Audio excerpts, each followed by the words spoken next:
Our school is taking steps to end sexual and domestic violence. Take a look at this year's annual Spring Fling Carnival. All this and more on tonight's edition of Wildcast. This is Wildcast.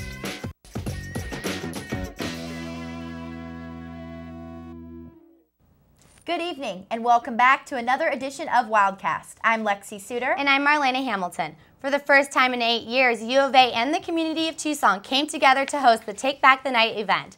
Wildcast reporter Alycia Mendell shows us what happened at this event. The U of A community showed their support against sexual assault by participating in Take Back the Night. The event included a national march, survivor speakouts, a candlelight vigil, and live performances from local Tucson singers and dancers. Take Back the Night is a national march and rally to end and speak out against sexual violence in our community, and it sends a message to people that we're a community that supports survivors and just doesn't accept violence. The students at the U of A participated in a march around campus to advocate their stance against sexual assault.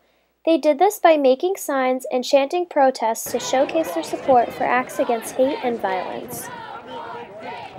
I think it's huge. I think it's terrible how little people talk about it, because I think it is extremely common. Like, you read the statistics and it's at least 1 out of 4. Take Back the Night made students more aware of the prevalence of sexual assault by having victims share their I think it's huge. I think it's terrible how little people talk about it, because I think it is extremely common. Like, you read the statistics and it's at least 1 out of 4.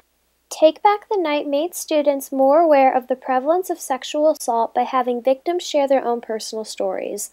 Many gathered around the stage and listened to people's stories of how sexual assault has directly affected them. I know it's something that can just be a single case, and it doesn't need other people to do it. It can just happen spur of the moment. I hope that students feel empowered to make a difference, have more of an awareness of the issue, and really just feel empowered to speak out against violence. The U of A puts on this event every year to raise awareness of sexual assault and stress the importance of having a supportive community. Reporting at Geronimo Plaza on University for Wildcast, I'm Alycia Mendell. Together we fight! Take back the night! Together we... And it has reoccurred annually with marches and rallies throughout the U.S.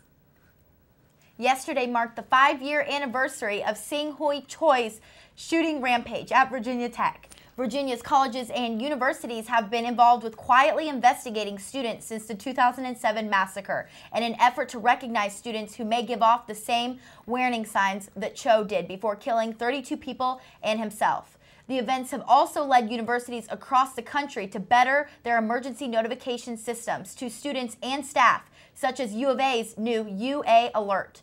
For more information on receiving these notifications, visit alerts.arizona.edu. We'll be right back.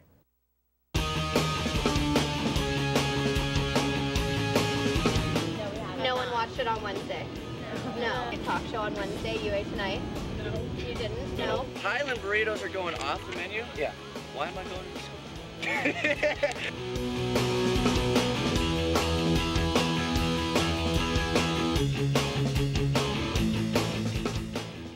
With an undefeated 5-0 outcome for the Fall Classic Tournament. The Occupy movement is taking hold because of its strength in numbers.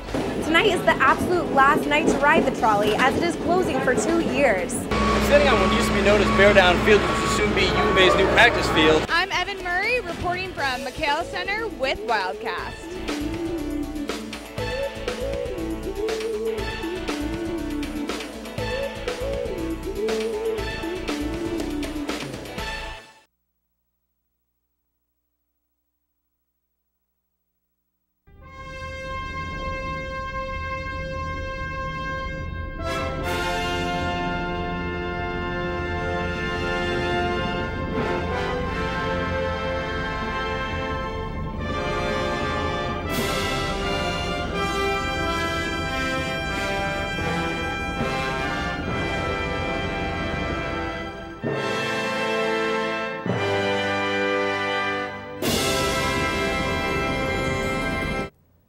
Welcome back, Wildcats. A former member of the University of Arizona's own wheelchair racing team took home the gold in the women's wheelchair division of yesterday's Boston Marathon. Shirley Riley completed the marathon with a time of 1 hour, 37 minutes, and 36 seconds. Riley was a member of UA's team for almost 9 years and is on the 2012 Paralympic team. The U of A is one of 20 schools taking part in the Honda marketing competition. The U of A has won this competition twice in the last 4 years. Wildcast reporter Jackie Kent shows us more. Where will you be tomorrow? That's the theme for the National Honda Marketing Competition. Honda has chosen the University of Arizona as one of 20 schools in the U.S. that will compete in the Honda Civic Coupe marketing competition. Studio 134 is a UA marketing agency from Dr. Ed Ackerley's advertising management class that will represent the university in the competition. It gives the students a leg up going out into the real world by participating in this because it's a real company for Honda and it's a real event with real budgets and it's a real world experience for them. Their goal is to raise consumer interest for the 2012 Honda Civic Coupe. Honda has provided $3,000 for Studio 134 to create their campaign. We believe that the change in lifestyle of college students as they graduate, especially when they purchase a new car, they're looking for something that's safe, but they're also looking towards the future and where they're going to end up. It's a very uncertain time, and we think that the combination of the car and the campaign can kind of take them to where they want to go. Actually, our school has won it 2 out of the last 4 years. I think there is a good chance we might win it again. We're getting some good turnout. We've got some great ideas. So we're just trying to build awareness between millennials and the new Honda Civic Coupe. The winner among the 20 schools will present its campaign to Honda executives. The campaign will feature 3 promotional events. The top 5 campaigns get to go to nationals in California, and the winner wins $5,000. It's a great experience. Just having that real world feel, having deadlines, getting real results and executing a real campaign is just so much better than reading about it in a case study or in a textbook. We actually get to experience it for ourselves. Studio 134 will find out by May if they are a top finalist. Reporting from the Eller College of Management for Wildcast, I'm Jacqueline Kent. This competition provides valuable real-life experience for marketing students. Good luck to Studio 134. Stay tuned for the lowdown on Spring Fling after this break. I'm Derek Williams, the former U of A Wildcat. You're watching UA TV. Don't change the channel.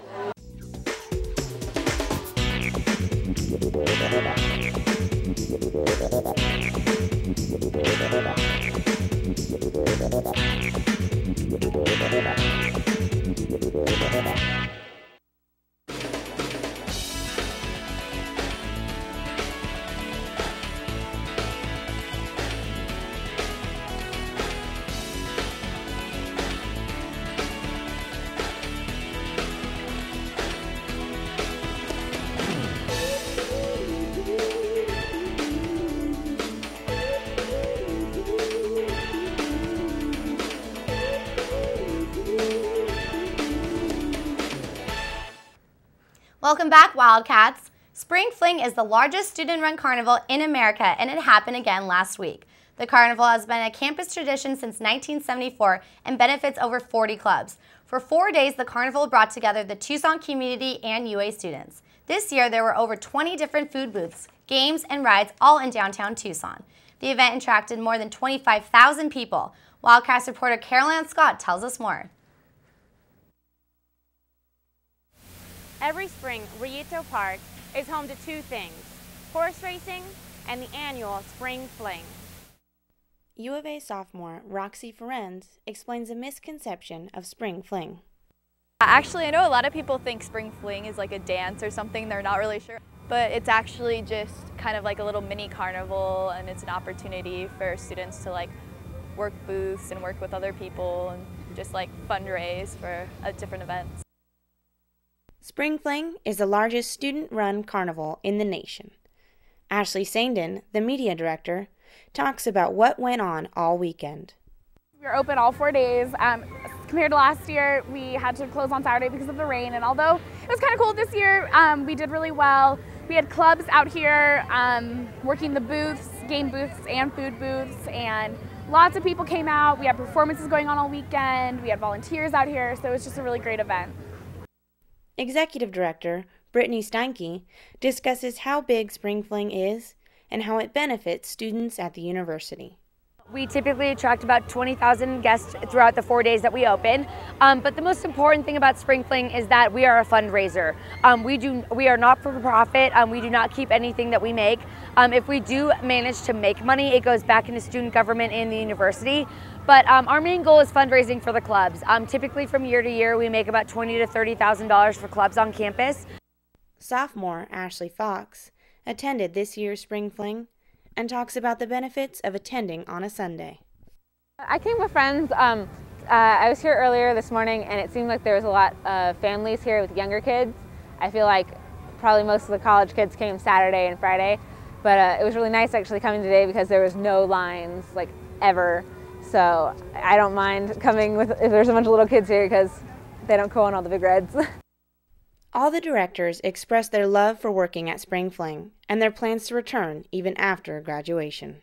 20 years from now, when it's still going on and bringing like a family back and saying like, you know, I did this 20 years ago and, you know, this was different and that was different, but at the base of it, it's like the same thing. I'm going to come back for every single homecoming and every single Spring Fling from now until I can. My children will know what Spring Fling is and they will enjoy it. Even if I live in New York, I'll come back for this. If you didn't attend Spring Fling this year, be sure to come next spring. Reporting for Wildcast from Spring Fling 2012 at Razo Park, I am Carollann Scott. If you missed the festivities, don't worry, you can always catch next year's. Are you a fan of superhero action? Harkins Theaters is presenting a full day of that action with their ultimate marathon of Marvel's Avengers. You can see 6 movies all in one day, including the midnight premiere of The Avengers in 3D. Tickets are $25. Visit www.harkinstheaters.com/Avengers for more information. That's all we have for you tonight. You can watch us anytime online at uatv.arizona.edu. I'm Marlena Hamilton. And I'm Lexi Sutter. Enjoy the rest of your week, and we will see you back here next week for another edition of Wildcast.